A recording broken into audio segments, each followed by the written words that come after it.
Bonjour ou bonsoir, selon l'heure à laquelle vous nous regardez. Je suis chroniqueur audio et animateur de podcast à l'ODJ Media, et j'ai l'honneur de vous lire fidèlement cette chronique écrite par Adnan Benchakroun.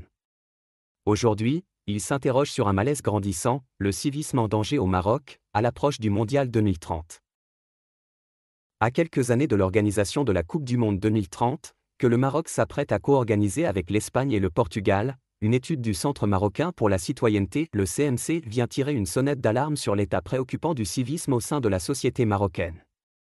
Intitulée Étude sur le comportement civique des Marocains, cette enquête menée entre février et mars 2025 auprès de 1173 participants dresse un portrait contrasté entre une conscience croissante des dysfonctionnements sociaux et un quotidien toujours empreint d'incivilité. Les résultats sont sans appel, seulement 2,9% des Marocains interrogés estiment que le niveau de comportement civique est élevé. Une majorité écrasante, 57,6%, juge ce niveau faible. Le respect des règles de politesse, qu'il s'agisse du langage, de la tenue ou des interactions, est considéré comme mauvais par 42,8% des répondants. Et seuls 12,4% se disent satisfaits de la courtoisie ambiante. Le verdict est encore plus sévère concernant le respect des femmes dans l'espace public, dénoncé comme insatisfaisant par 52,2%. Autres chiffres inquiétants, le non-respect du voisinage, 44,4% d'insatisfaits, l'irrespect envers les catégories vulnérables, 47,2% et les incivilités à l'égard des personnes âgées et en situation de handicap, 37,9% jugent l'attitude moyenne. Dans un pays pourtant marqué par de fortes valeurs sociales, cette dissonance entre tradition d'hospitalité et réalité urbaine heurte les consciences. L'auteur souligne ensuite un autre volet du malaise, la dégradation massive des espaces publics. La propreté, un échec collectif. En matière environnementale, la dégradation est massive. Pas moins de 73,5% dénoncent l'insalubrité dans les espaces publics, 66,8% fustigent le saccage des espaces verts, et 69,8% jugent que les équipements publics sont mal entretenus ou vandalisés. Le non-respect de l'interdiction de fumer dans les lieux publics est également pointé du doigt par 49,8% des sondés. Le Maroc se rêve vitrine du monde en 2030. Mais avoir la réalité des rues, des marchés, des jardins publics et des transports, c'est une autre image qui s'impose, celle d'un espace commun malmené, voire abandonné à l'irrespect. L'auteur ajoute un chapitre important sur l'anomie sociale ressentie dans l'organisation collective, en particulier dans les transports et la circulation. Incivilité routière et absence de discipline collective. Sur le plan de l'organisation collective, l'anomie guette. Respect des horaires ? 60,7% insatisfaits. Comportement dans les transports publics ? 54,8% mécontents. Respect du code de la route ? 60,9% critiques.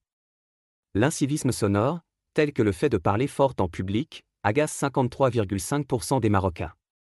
Dans cette société encore marquée par des dynamiques de transition entre rural et urbain, entre tradition et modernité, le manque de règles partagées génère tension, fatigue sociale et défiance. L'auteur affirme que pour lui, au-delà des incivilités quotidiennes, ce sont désormais des fléaux bien visibles qui pèsent sur la qualité du vivre ensemble au Maroc. Les fléaux visibles, mendicité, occupation de l'espace public et harcèlement. La perception des fléaux urbains est tout aussi accablante. 93,2% dénoncent l'occupation illégale de l'espace public, 92,2% jugent que la mendicité est très répandue, souvent en lien avec l'exploitation d'enfants. Le harcèlement dans les rues, la saleté, le commerce informel et la prolifération d'animaux errants viennent assombrir encore le tableau. Il y a là un paradoxe cruel, le Maroc moderne ambitionne l'excellence économique, mais laisse la base sociale du vivre ensemble s'éroder. L'auteur affirme que pour lui, la Coupe du Monde à venir pourrait être une opportunité, mais seulement si certains défis de fond sont relevés. La Coupe du Monde 2030, un levier potentiel, mais conditionnel. Fait intéressant, seuls 22,7% pensent que la Coupe du Monde 2030 améliorera significativement les comportements civiques, tandis que 32,9% jugent qu'elle n'aura aucun effet, et 7,7% estiment même qu'elle pourrait aggraver les choses. Les principales préoccupations exprimées sont édifiantes, 84,8% redoutent la tricherie commerciale et la hausse des prix, 81,7% craignent l'insalubrité, 77% s'alarment de la mendicité autour des stades, 73,6% du manque de toilettes publiques, et 69,6% du harcèlement des touristes. L'auteur conclut sa chronique en soulignant les leviers identifiés par l'étude et en posant une condition claire: sans volonté politique, rien ne changera. Les solutions? Famille, école et justice.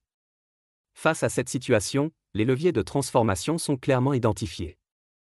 La famille, 80%, est considérée comme le premier acteur pour transmettre les valeurs civiques. L'école, 59,7%, suit, notamment via l'éducation citoyenne. La loi, 54,9%, est appelée à jouer son rôle de régulation ferme et équitable. Enfin, les valeurs religieuses, 44,4%, la transparence administrative, 36,5%, et l'exemplarité des figures publiques, 25%, sont vus comme des leviers moraux. Mais sans volonté politique, ces intentions resteront lettre morte.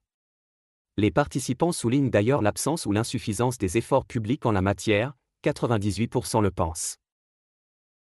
Comme toujours, j'ai veillé à rester fidèle à l'intention, au ton et à chaque mot de l'auteur, sans aucune reformulation, pour respecter à la lettre son propos et sa responsabilité éditoriale. Merci pour votre écoute et votre attention. N'hésitez pas à partager cette chronique, à en débattre avec respect, et à nous retrouver très prochainement pour une nouvelle lecture fidèle, sur un sujet qui, je l'espère, fera tout autant réfléchir. À très bientôt sur l'ODJ Média.